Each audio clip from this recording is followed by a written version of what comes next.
anti-Semitic. But I submit that fictionalized hagiographic narratives are typically in the hands of those in power and deployed in just such dangerous ways. History belongs to the victors, after all. The propagandistic value of false histories is a feature, not a bug.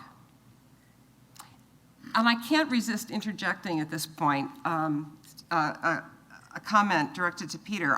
I think it's a terrible tragedy that we do not have the psalm that tells us what it's like to be an Amalekite child. I do not think this drawback is much mitigated by the consideration that liberatory or otherwise morally salutary messages can be drawn from hagiographic narratives.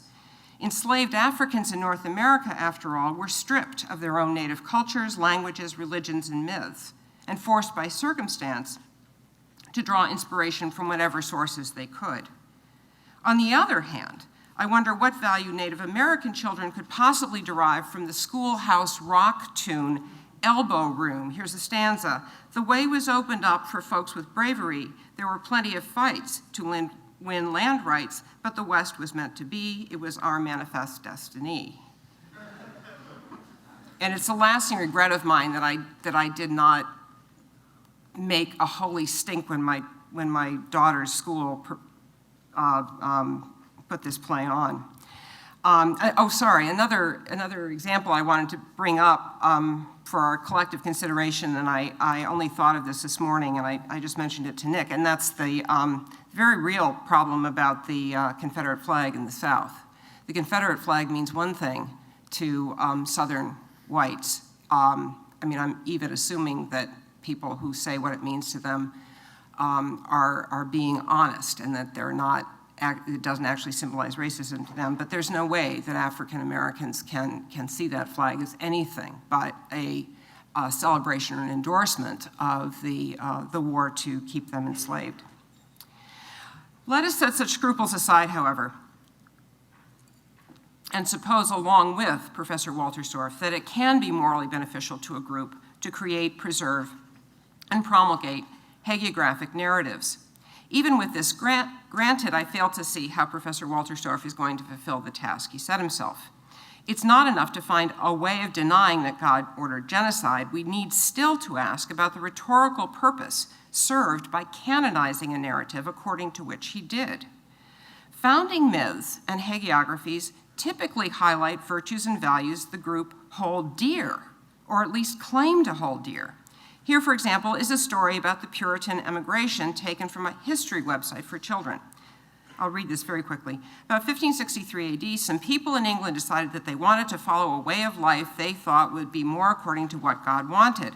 They called themselves the godly, but other people called them Puritans. Like other people who had different religious ideas from their narratives, for example, the Quakers, the Puritans got into trouble in England. Some of them were killed. So some of the Puritans decided to leave England and start a new town in North America.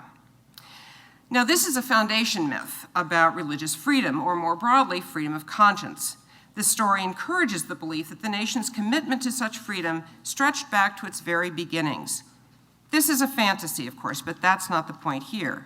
The point, rather, is that those who tell and retell this story do so as a way of expressing their own commitment to this value and their pride in belonging to a nation of people who share it. Now, if we look at the problematic passages that Professor Wolterstorff is considering, what are the values that we see enshrined? It's the way it seems to me: domination and ruthlessness. Moses reports to the Israelites that when they face the 7 nations, quote, "and when the Lord your God gives them over to you and you defeat them, then you must utterly destroy them, make no covenant with them, and show them no mercy," end quote. Now, these are not the values that Professor Wolterstorff has in mind. He imagines that for Israelites living in Canaan, the meaning of the narrative was admonitory: do not betray your God. And for the generations in exile in Babylon, the meaning shifts. The story now provides consolation. No matter how dark its present situation may be, Israel can trust Yahweh will once again favor it. Any port in a storm, but the first meaning has God threatening the Israelites: worship me or you'll end up like the Hazarites. And the second meaning makes the story of Joshua into a revenge fantasy. You Babylonians think you've enslaved us, but just wait till our God gets back. Then you'll be put to the sword, but good. Or maybe not. Maybe instead, a wistful recollection of what God has done for them in the past, along with the hopeful thought that if they reform, God will once again favor them by slaughtering their enemies. Now, I think it's also necessary to talk about chauvinism, or rather, since we're being candid, or I am anyway, about here, I think we need to talk about racism. There seems to have been some kind of agreement reached among nice people that no one will be so rude as to mention in public the obvious fact that the notion of a chosen people is morally repugnant. I have reason to think that the consensus of silence on this point is achieved through a duet of equivocation. The Jews allow the Christians to think that they're chosen too, and the Christians forbear from telling the Jews that they've been superseded. Although, I may take that back. People seem to be a little more forthcoming here. Without this complimentary, patronizing, ecumenical prayer breakfast would be impossible. But the filthy truth is that the God of the Hebrew Bible plays favorites. What part of chosen do you not understand?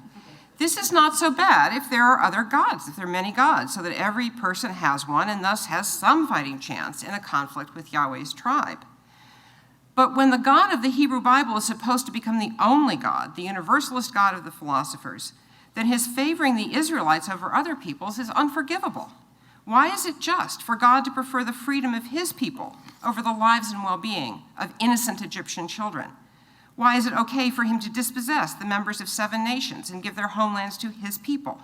I realize that various apologists have argued that the peoples destroyed by God or by Israel as his agent were morally corrupt and deserving of death. But this hardly distinguishes them from the Israelites themselves, whom God is constantly fuming about and constantly threatening to destroy.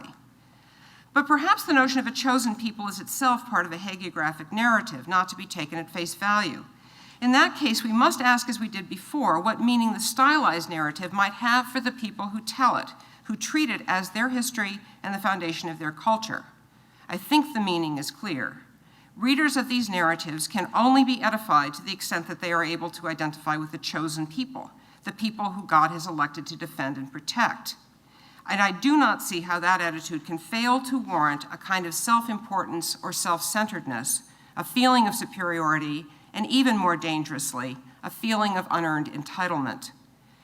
I was raised a Catholic, and I was encouraged to believe that the new covenant with Jesus transcended the old Abrahamic covenant, and that now, as a nun once put it to me, anyone could choose to be chosen by accepting Christ as their Lord and Savior.